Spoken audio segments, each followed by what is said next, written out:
Bonjour, je vais vous présenter aujourd'hui donc une vidéo informatique consacrée au tri à bulles en langage C et c'est une application que j'ai développée pour un de mes élèves, Mohamed, en licence 2 à l'université Pierre et Marie Curie.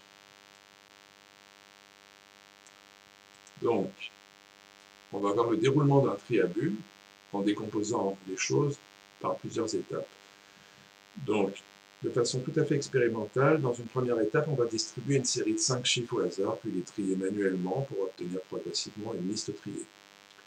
Dans une deuxième étape, on va traduire en langage naturel les opérations qui viennent d'être effectuées pour obtenir une liste triée. Ensuite, dans une troisième étape, on va écrire le pseudocode qui correspond à cet algorithme.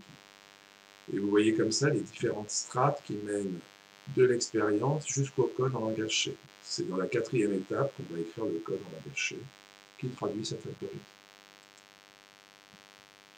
Donc, première étape, obtenir une série de 5 chiffres aléatoires. Donc, la voici.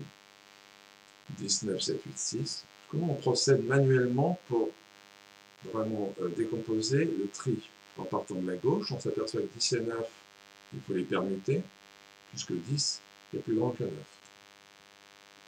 10 et 7 à comparer, 10 est plus grand que 7, on permute.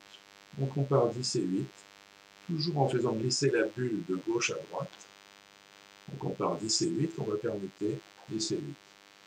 Toujours la même question, le test, est-ce que 10 est plus grand que 6? Oui, donc il doit être à droite.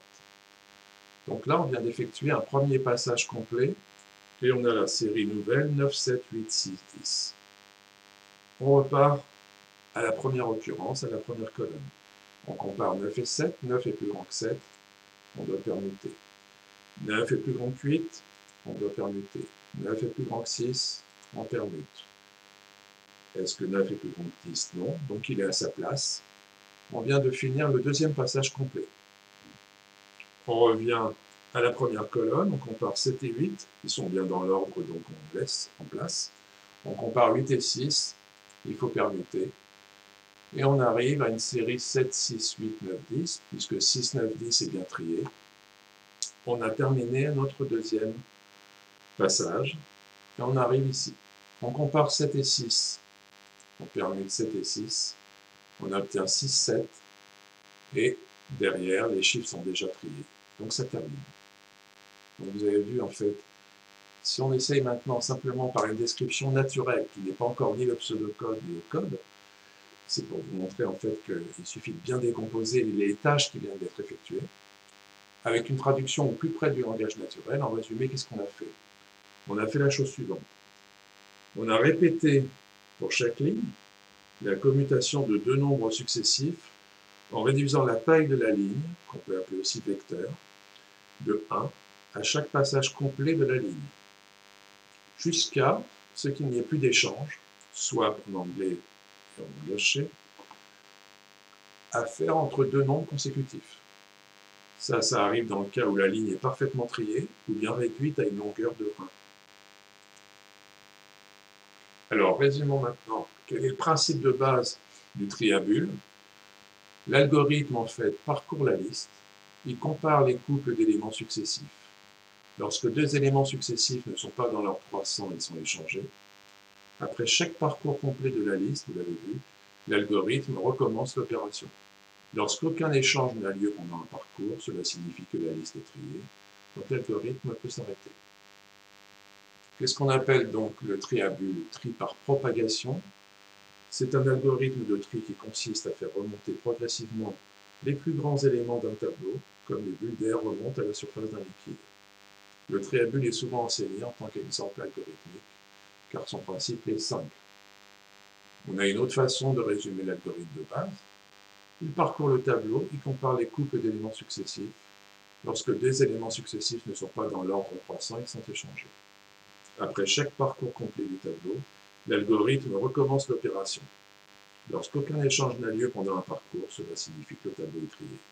On arrête alors l'algorithme. Alors voici, en se rapprochant un peu plus du code final, le pseudocode. C'est un code, disons, intermédiaire entre le langage naturel et le code technique propre au langage de programmation.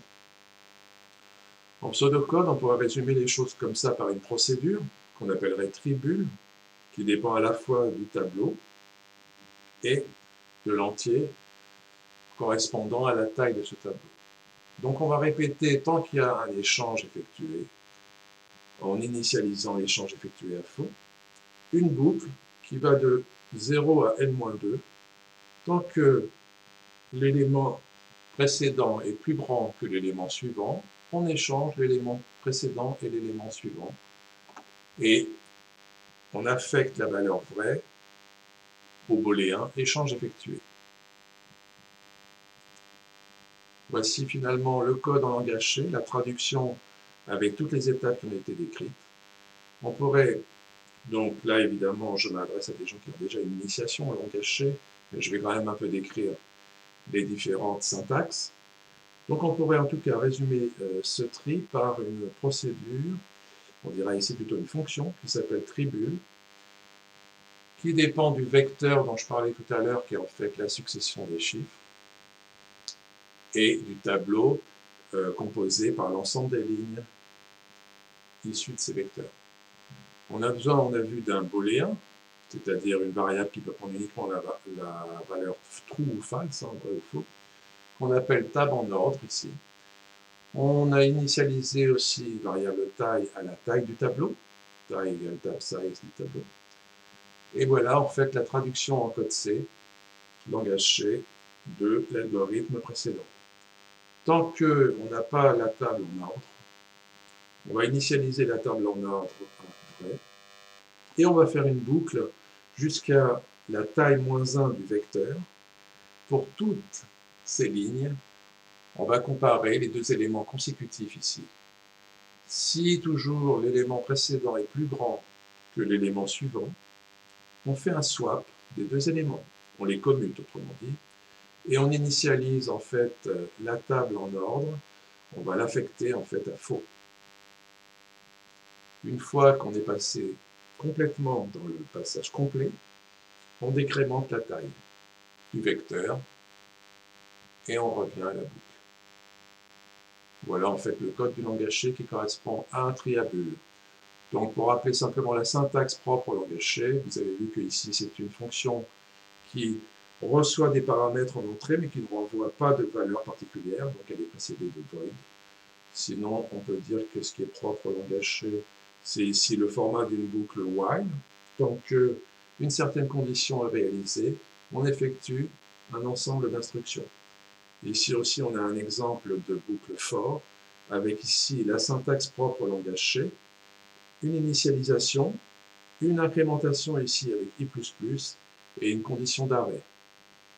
Enfin, à l'intérieur de ce boucle for, on a effectivement un test sur les deux éléments consécutifs. Voilà, c'est ce qui termine donc en fait cette présentation sur un exemple de tri à bulles écrit en langage C. J'espère que ça pourra vous aider. Je vous dis à une prochaine vidéo, certainement sur le langage C toujours, puisqu'il y a des sujets en cours, notamment sur les pointeurs et plus tard sur les listes chaînées.